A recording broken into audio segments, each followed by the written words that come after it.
Hi guys, welcome back to our channel for more Bigg Boss updates. ಈ ವಿಡಿಯೋದಲ್ಲಿ ಸಿಕ್ಕಾಪಟ್ಟೆ ಅಪ್ಡೇಟ್ಗಳಿದೆ guys, ಸಿಕ್ಕಾಪಟ್ಟೆ 5 ರಿಂದ 6 ಅಪ್ಡೇಟ್ಗಳಿದೆ. ಅಪ್ಡೇಟ್ಸ್ ಅಂದ್ರೆ ಇವತ್ತಿನ ಬೆಳಗ್ಗೆ ಯಾವ ಸಾಂಗ್ ಹಾಕಿ ಕಂಟೆಸ್ಟೆಂಟ್ಸ್ಗಳನ್ನ ಎಬ್ಬರಿಸಿದ್ರು, ಮತ್ತೆ ಇವತ್ತು ಬೆಳಗ್ಗೆನೆ ಯಾವ್ಯಾವ ಫೈಟ್ಗಳಾಗಿದೆ ಮನೆಯಲ್ಲಿ. ಅಶ್ವಿನಿ ಗೌಡ ವರ್ಸಸ್ ಯಾರಾಗಿದೆ, ಇವತ್ತು ಬೆಳಗ್ಗೆನೆ ಅಶ್ವಿನಿ ಗೌಡ ಫೈಟ್ ಆಗಿದೆ. ನೆಕ್ಸ್ಟ್ ಮಿಡ್ ವೀಕ್ ಎವಿಕ್ಷನ್ ಯಾವಾಗಿರುತ್ತೆ, ಫಿನಾಲೆ ವೀಕ್ ಯಾವಾಗ, ಈ ವಾರ ಯಾರ್ಯಾರು ನಾಮಿನೇಟ್ ಆಗಿದ್ದಾರೆ, ಯಾರ್ಯಾರನ್ನ ನಾಮಿನೇಟ್ ಮಾಡಿದ್ದಾರೆ, ಮತ್ತೆ ರಕ್ಷಿತಾ ಮತ್ತೆ ರಾಶಿಕಾ ಫೈಟ್ನಲ್ಲಿ ಯಾರು ಸರಿ ಅಂತ ಈ ವಿಡಿಯೋದಲ್ಲಿ ತಿಳಿಸ್ಕೊಡ್ತೀನಿ. ಎಲ್ಲರೂ ಲೈಕ್ ಮಾಡಿ, ಶೇರ್ ಮಾಡಿ, ಸಬ್ಸ್ಕ್ರೈಬ್ ಮಾಡ್ಕೊಳ್ರಿ. ಮತ್ತೆ ಬೆಲ್ ಐಕಾನ್ ಅಂತ ಇರುತ್ತೆ ಅಲ್ಲ, ಅದನ್ನ ಕ್ಲಿಕ್ ಮಾಡಿ, ಡೈಲಿ ನೋಟಿಫಿಕೇಶನ್ ಬರುತ್ತೆ. ಈ ವಿಡಿಯೋ ಸ್ಟಾರ್ಟ್ ಮಾಡೋಣ. ವಿಡಿಯೋ ಮಾತ್ರ ಲೆಂತಿ ಆಗಿರುತ್ತೆ, ಡೀಟೇಲ್ ಆಗಿ ಎಕ್ಸ್ಪ್ಲೈನ್ ಮಾಡಿರ್ತೀನಿ. ನಾಮಿನೇಷನ್ ಪ್ರಕ್ರಿಯೆ ಮಾತ್ರ ಇಂಪಾರ್ಟೆಂಟ್, ನೋಡ್ಕೊಳ್ಳೋದ್ರನ್ನ ಅವರೇ ನಾಮಿನೇಟ್ ಆಗೋದು. ಬನ್ನಿ ವಿಡಿಯೋ ಸ್ಟಾರ್ಟ್ ಮಾಡೋಣ. ಅಪ್ಡೇಟು, ಯಾವ ಸಾಂಗ್ ಪ್ಲೇ ಮಾಡಿದ್ರು ಬಿಗ್ ಬಾಸ್ ಕಂಟೆಸ್ಟೆಂಟ್ಸ್ಗಳನ್ನ ಎಬ್ಬರ್ಸಕ್ಕಂದ್ರೆ ನಮ್ಮ ಶಿವರಾಜ್ ಕುಮಾರ್ ಅವ್ರ ಸಾಂಗು. ಯಾವ ಫಿಲಮ್ನಂತೆ, ಜೋಗಿ ಫಿಲಮ್ದು. ಯಾವ ಸಾಂಗ್ ಹಾಕಿದ್ದಾರೆ ಅಂದರೆ ಒಡಿಮಗ ಒಡಿಮಗ ಒಡಿಮಗ ಒಡಿಮಗ ಬಿಡಬೇಡ ಉನ್ನ, ಆ ಫೇಮಸ್ ಸಾಂಗ್ ಹಾಕಿದ್ದಾರೆ. ನಿಮ್ಗೆಲ್ಲರ ಗೊತ್ತಿದ್ದಂಗೆ ಯಾಕೆ ಈ ಸಾಂಗ್ ಹಾಕಿದ್ದಾರೆ ಅಂದರೆ ಅವ್ರಿಗೆಲ್ಲ ಗೊತ್ತಿರಲ್ಲ, ಆದರೆ ನಮಗೆ ಗೊತ್ತು. ಯಾಕಂದರೆ ಇವತ್ತು ನಾಮಿನೇಷನ್ ಟಾಸ್ಕ್ ಇರುತ್ತೆ. ನಿಮ್ಗೆಲ್ರೂ ಗೊತ್ತಿದ್ದಂಗೆ ಇವತ್ತು ಪ್ರೋಮೋದಲ್ಲಿ ಬಂದಂಗೆ ನಾಮಿನೇಷನ್ ಟಾಸ್ಕ್ನಲ್ಲಿ ಬಾಲ್ನ ಓದಿಬೇಕಾಗುತ್ತೆ. ಅದಕ್ಕಂತಾನೆ ಈ ಸಾಂಗ್ನ ಹಾಕಿದ್ದಾರೆ ಅಂತ ಹೇಳ್ಬೋದು. ಗುರುವಾರ 7ನೇ ತಾರೀಕು ಮಿಡ್ ವೀಕ್ ಎವಿಕ್ಷನ್ ಆಗುತ್ತೆ. ಯಾವ ಥರ ಆಗುತ್ತೆ ಅಂತ ಇನ್ನೂ ಗೊತ್ತಿಲ್ಲ, ಆದರೆ ಅಪ್ಡೇಟ್ಸ್ನ ಪ್ರಕಾರ ಈ ಸತಿ ಮಿಡ್ ವೀಕ್ ಎವಿಕ್ಷನ್ ಮಾತ್ರ ಡಿಫ್ರೆಂಟ್ ಆಗಿರುತ್ತೆ, ಯೂನಿಕ್ ಆಗಿರುತ್ತೆ ಅಂತ ಹೇಳ್ಬೋದು.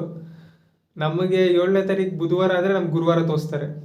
ಗೈಸ್, ಈ ವಾರ ನಾಮಿನೇಷನ್ ಪ್ರಕ್ರಿಯೆಯಲ್ಲಿ ಯಾರ್ಯಾರು ನಾಮಿನೇಟ್ ಆಗಿದ್ದಾರೆ, ಯಾರ್ಯಾರನ್ನ ಮಾಡಿದ್ದಾರೆ ಅಂತ ಇವಾಗ ತಿಳಿಸ್ಕೊಡ್ತೀನಿ.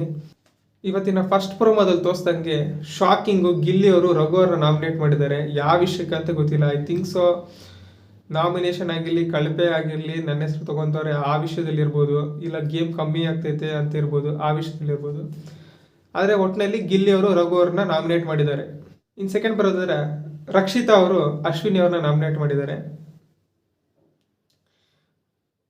ಮೂರನೇದು ಧನುಷ್ ಅವರು ಧ್ರುವಂತ್ ಅವ್ರನ್ನ ನಾಮಿನೇಟ್ ಮಾಡಿದ್ದಾರೆ. 4ನೇದು ರಾಶಿಕ್ ಅವರು ರಕ್ಷಿತಾ ಮತ್ತೆ ಅಶ್ವಿನಿ ಇಬ್ಬರನ್ನು ನಾಮಿನೇಟ್ ಮಾಡಿದ್ದಾರೆ. 5ನೇದು ಧ್ರುವಂತ್ ಅವರು ರಕ್ಷಿತಾನ ನಾಮಿನೇಟ್ ಮಾಡಿದ್ದಾರೆ. ಈ ಪ್ರೋಮೋದಲ್ಲಿ ನೋಡೋದಾದ್ರೆ ಅಶ್ವಿನಿ ಅವರು, ರಕ್ಷಿತಾ ಅವರು, ಧ್ರುವಂತ್ ಅವರು ಪಕ್ಕಾ ನಾಮಿನೇಟ್ ಆಗಿದ್ದಾರೆ. ಐ ಥಿಂಕ್ಸ್ ಬಿಗ್ ಬಾಸ್ ಅಲ್ಲಿ ಹೇಳ್ತಾರೆ 2 ವೋಟ್ ಬಿದ್ರು ನಾಮಿನೇಟೆಡ್, 1 ವೋಟ್ ಬಿದ್ರು ನಾಮಿನೇಟೆಡ್ ಅಂತ. ಇಲ್ಲಿವರೆಗೂ 3 ಜನ ನಾಮಿನೇಟ್ ಆಗಿದ್ದಾರೆ ಪ್ರೋಮೋ ಪ್ರಕಾರ. ಇನ್ನು 2ನೇ ಪ್ರೋಮೋ ಯಾವಾಗ ಬಿಡ್ತಾರೆ, 3ನೇ ಪ್ರೋಮೋ ಯಾವಾಗ ಬಿಡ್ತಾರೆ, ಅದೇ 2ನೇ ಪ್ರೋಮೋ 3 ಗಂಟೆಗೆ ಬಿಡ್ತಾರಲ್ಲ, ಅವಾಗ ಕನ್ಫ್ಯೂಷನ್ ಬರ್ಬೋದು ಇನ್ನು ಯಾವ ಫೈಟ್ ಆಗುತ್ತೆ ಅಂತ. ನನಗೆ ಗೊತ್ತಿರೋ ಪ್ರಕಾರ ಈ ವಾರ ನಾಮಿನೇಟ್ ಆಗಿರೋ ಸ್ಪರ್ಧಿಗಳು ಅಶ್ವಿನಿ, ಧ್ರುವಂತು, ರಕ್ಷಿತಾ, ರಘು, ರಾಶಿಕಾ, ಗಿಲ್ಲಿ.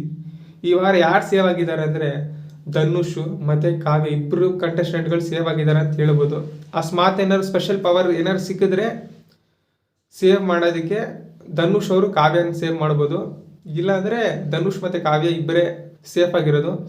ಗಿಲ್ಲಿ ಪಕ್ಕ ಅಶ್ವಿನಿ ಅವ್ರು ಗಿಲ್ಲಿನ ನಾಮಿನೇಟ್ ಮಾಡ್ತಾರೆ, ಅದಕ್ಕೆ ಗಿಲ್ಲಿನೂ ಸೇರಿಸ್ಕೊಂಡಿದ್ದೀನಿ ನಾಮಿನೇಷನ್ ಪ್ರಕ್ರಿಯೆಯಲ್ಲಿ. ಇಲ್ಲಾಂದರೆ 3 ಜನ ಸೇಫ್ ಆಗ್ತಾರೆ. ಇನ್ನು ದೊಡ್ಡ ಫೈಟ್ ಇವತ್ತು ಪ್ರೋಮೋದಲ್ಲಿ ತೋರಿಸಿದ ದೊಡ್ಡ ಫೈಟ್ ರಾಶಿಕಾ ವರ್ಸಸ್ ರಕ್ಷಿತಾ. ಅದರಲ್ಲಿ ಯಾರು ಕರೆಕ್ಟ್ ಅಂತ ಹೇಳೋದಾದ್ರೆ ನಾಮಿನೇಷನ್ ಟಾಸ್ಕ್ ನಾಮಿನೇಷನ್ ಮಾಡ್ತೀವಿ, ಅದರಲ್ಲಿ ರಾಶಿಕಾ ಅವರು ರಕ್ಷಿತನ ಹೆಸರು ತಗೊಂಡು ಏನಂತ ಹೇಳ್ತಾರೆ ಅಂದರೆ, ಇವಾಗ ರಾಶಿಕಾ ಹೇಳಿರೋ ಫಸ್ಟ್ ಸ್ಟೇಟ್ಮೆಂಟ್ ಬಗ್ಗೆ ಮಾತಾಡೋಣ. ವಾರ ಪೂರ್ತಿ ತುಂಬ ಚೆನ್ನಾಗಿದ್ದು ವೀಕೆಂಡ್ ಬಂದವಾಗ ಏನು ಗೊತ್ತಾಗ್ದಂಗೆ ಆಡೋದು ಅಂತ. ಈ ಸ್ಟೇಟ್ಮೆಂಟು 3ನೇ ವಾರ 4ನೇ ವಾರನೂ ಯಾರು ಹೇಳ್ದಂಗಿತ್ತು. ರಕ್ಷಿತ್ ಅವ್ರಿಗೆ ವಾರ ಪೂರ್ತಿ ಹಿಂಗಿರ್ತಾರೆ, ವೀಕೆಂಡ್ ಬಂದಾಗ ಚೆನ್ನಾಗಿದ್ದಂಗೆ ಆಡ್ತಾರೆ, ಹಿಂಗೆ ಅಂತ. ಅವಾಗ ಸುದೀಪ್ ಸರ್ ಒಂದು ಸ್ಟೇಟ್ಮೆಂಟ್ ಕೊಟ್ಟಿದ್ದಾರೆ. ಏನಂದರೆ, ಏನು ರಕ್ಷಿತಾ ಮಾತ್ರನ ಹಿಂಗೆ ಆಡೋದು, ನೀವೆಲ್ಲ ಏನು ಗೊತ್ತಿರ್ಕೊಂಡು ಆಡ್ತೀರ ತಾನೆ, ಬೈಕು ಆಗಿರ್ಬೋದು, ಇಲ್ಲಾಂದರೆ ರೆಸ್ಪೆಕ್ಟ್ಗೋಸ್ಕರನ ಆಗಿರ್ಬೋದು ಅಂತ ಸುದೀಪ್ ಸರ್ ಹೇಳ್ತಾರೆ. ರಕ್ಷಿತಾ ಒಬ್ಬರೇ ಅಲ್ಲ, ನೀವು ಇಡೀ ಮನೇನೂ ಹಂಗೆ ಆಡ್ತೀರಾ ಅಂತ ಹೇಳ್ತಾರೆ.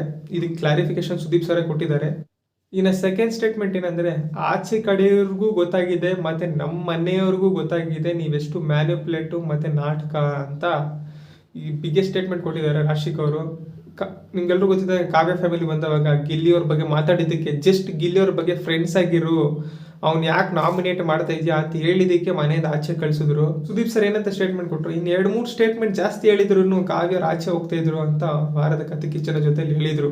ಇದೇ ಮಾತು ಎಲ್ಲರಿಗೂ ಅನ್ವಯ ಆಗುತ್ತೋ ಇಲ್ವೋ? ನೋಡಿ 10 ಜನ ಫ್ಯಾಮಿಲೀಸ್ ಬಂದಿರ್ತಾರಲ್ಲ, 10 ಜನನ ಫ್ಯಾಮಿಲೀಸ್ ಮಾತಾಡಿರ್ತಾರೆ, ಹಿಂಗೆ ಆಡಬೇಕಾಗಿತ್ತು, ಹಿಂಗೆ ಆಡಿದ್ಯಾ, ಹಿಂಗೆ ಈ ಕಂಟೆಸ್ಟೆಂಟ್ ಆ ಕಂಟೆಸ್ಟೆಂಟ್ಗಳ ಬಗ್ಗೆ ಮಾತಾಡಿರ್ತಾರೆ. ಆದರೆ ತೋರಿಸಿರಲ್ಲ. ಯಾಕಂದ್ರೆ ಇದು ರಿಯಾಲಿಟಿ ಶೋ ಅಂತ ಹೇಳ್ತಾರಲ್ಲ, ರಿಯಾಲಿಟಿ ಪ್ಲಸ್ ಶೋ. ರಿಯಾಲಿಟಿ ಶೋಗೂ ರಿಯಾಲಿಟಿ ಪ್ಲಸ್ ಶೋಗೂ ಸಿಕ್ಕಾಪಟ್ಟೆ ಡಿಫ್ರೆನ್ಸ್ ಇದೆ. ರಿಯಾಲಿಟಿ ಅಂದರೆ ಏನು ನಡೀತೈತೆ ರಿಯಲ್ ಆಗಿ ಅದು ಇರುತ್ತೆ, ಪ್ಲಸ್ ಶೋಗೆ ಏನು ಬೇಕು, TRP ಬೇಕಾ, ಏನು ಬೇಕು, TRPಗೋಸ್ಕರ ನಾವೇನು ಮಾಡಬೇಕು ಅದಕ್ಕೂ ಮಾಡ್ತಾರೆ. ಈ 24 ಅವರ್ಸ್ನಲ್ಲಿ ಇಡೀ ವಾರ ಎಷ್ಟು ಸತಿ ಮ್ಯೂಟ್ ಆಗಿದೆ, ಎಷ್ಟು ಸತಿ ಆ ಸೀನ್ಗಳೆಲ್ಲ ತೋರಿಸಿರಲ್ಲ ಹೇಳಿರೋದು. ಕಾವ್ಯ ಫ್ಯಾಮಿಲಿಗೆ ಏನಕ್ಕೆ ತೋರಿಸಿದ್ರು ಅಂತ ಗೊತ್ತಿಲ್ಲ. ಇವಾಗ ರಾಶಿ ಕೈಲರ್ ಸ್ಟೇಟ್ಮೆಂಟ್ ಬಗ್ಗೆ ನೋಡೋದಾದರೆ ಪಕ್ಕಾ ಹೇಳಿರ್ತಾರೆ ಆಚೆ ಕಡೆ ಏನೇನು ನಡೀತೈತೆ, ಮತ್ತು ರಕ್ಷಿತಾ ಹೆಂಗೆ ನೆಗೆಟಿವ್ ಅಂತ ಹೇಳಿರ್ತಾರೆ. ಅದಕ್ಕೆ ಈ ಸ್ಟೇಟ್ಮೆಂಟ್ಗಳು ಬಂದಿರೋದು. ಮತ್ತು ರಾಶಿಕ್ ಅವ್ರ ಫ್ಯಾಮಿಲಿ ಹೇಳಿರೋದು ಏನಕ್ಕೆ ನಮ್ಗೆ ತೋರಿಸಿಲ್ಲ, ಟೆಲಿಕಾಸ್ಟ್ ಆಗಿಲ್ಲ. ರಾಶಿಕರ್ ಅಂದ್ಕೊಂಡಿರ್ತಾರೆ ಇದೆಲ್ಲ ತೋರಿಸಿರ್ತಾರೆ ಅಂತ ಅಂದ್ಕೊಂಡು ಈ ಸ್ಟೇಟ್ಮೆಂಟ್ಗಳು ಹೇಳಿರ್ಬೋದು. ಆದರೆ ಅವ್ರಿಗೆ ಗೊತ್ತಿಲ್ಲ ಇದೆಲ್ಲ ತೋರಿಸಿಲ್ಲ ನಮಗೆ ಅಂತ. ಇವಾಗ ಸಿಗಾಕೊಂಡಿದ್ದಾರೆ ಬಿಗ್ ಬಾಸು. ಇದ್ರ ಬಗ್ಗೆ ಕ್ಲಾರಿಟಿ ಏನು ಕೊಡ್ತಾರೆ? ಪಕ್ಕಾ ವೀಕೆಂಡ್ನಲ್ಲಿ ಚರ್ಚೆ ಆಗುತ್ತೆ, ಯಾಕಂದ್ರೆ ಇಷ್ಟು ಬೂಮ್ ಆಗಿದೆ. ಪಕ್ಕಾ ವೀಕೆಂಡ್ನಲ್ಲಿ ಚರ್ಚೆ ಆಗಿರುತ್ತೆ. ಇನ್ನು ಬಿಗ್ ಬಾಸ್ ಮೇಲೆ ಸವಾಲು ಬಂದಿರುತ್ತೆ. ಇದನ್ನ ಹೆಂಗೆ ತಿರುಗಿಸ್ತಾರೆ, ಈ ಆನ್ಸರ್ ಹೆಂಗೆ ಕೊಡ್ತಾರೆ ಅಂತ ನೋಡಬೇಕಾಗುತ್ತೆ. ಸೆಕೆಂಡ್ ಸ್ಟೇಟ್ಮೆಂಟ್ ಬಗ್ಗೆ ಇನ್ನು ರಕ್ಷಿತಾ ಹೇಳಿದ್ರಲ್ಲ, ಅದರಲ್ಲಿ ಏನಿಲ್ಲ. ರಕ್ಷಿತಾ ಹೇಳಿದ್ರಲ್ಲ ಅದ್ರೇನು ತಪ್ಪೇನಿಲ್ಲ, ನಿಮ್ಮ ಫ್ಯಾಮಿಲಿ ಹಂಗಾರೆ ಹೇಳ್ಕೊಟ್ರಾ ಅಂತ ಸುಮ್ಮನೆ ಪ್ರಶ್ನೆ ಕೇಳಿರೋದು. ರಕ್ಷಿತಾಗೂ ಗೊತ್ತಿರುತ್ತೆ.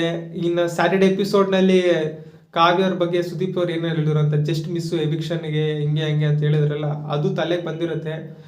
ಅದರಿಂದ ಪಕ್ಕ ಕರೆಕ್ಟ್ ಸ್ಟ್ರೇಟ್ ಕ್ವಶನ್ ಕೇಳಿದ್ರೆ ಫ್ಯಾಮಿಲಿಯವ್ರು ನಿಮ್ಗೆ ಹೇಳ್ಕೊಟ್ರಾ ಅಂತ. ಯಾಕಂದರೆ ಅವ್ರಿಗೂ ಗೊತ್ತಿರಲ್ಲ, ಅವರು ಜೊತೆ ಇರಲ್ಲ ಈ ಸ್ಟೇಟ್ಮೆಂಟ್ಗಳಿಗೆಲ್ಲ ಕೊಟ್ಟವಾಗ.